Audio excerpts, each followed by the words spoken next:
Кудайдын чакырыгы 1-октябрь.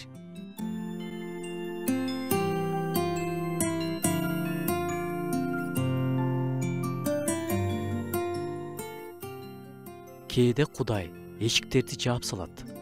Таптакыр ачылбайт.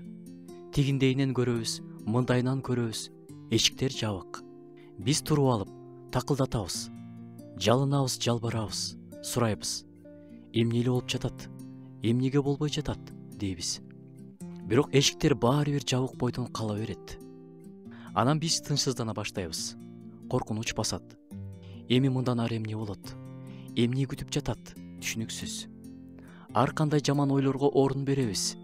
Анан коркунуч күчөгөндөн күчөйт. Мына ушул жерден суроо келет. Эмнең күчтүүрөөк? Сенин коркунучуңбу же ишенимиңби?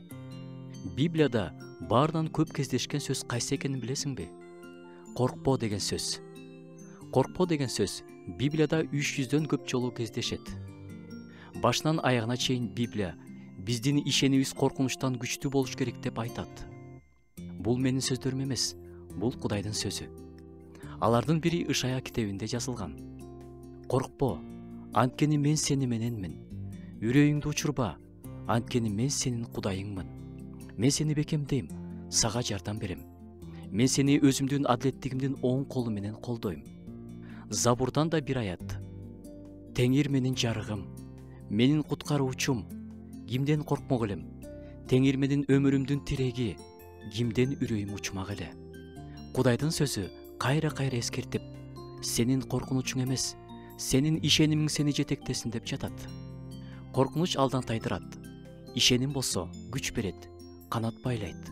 Ооба, азыр баары сен каалагандай, сен пландагандай болбой жаткандыр.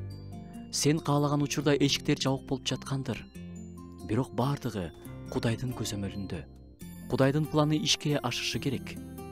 Алдыңда жаңы эшиктер ачыла баштаганда, эски эшиктерди эмнеге жабык болгонун түшүнөсүң.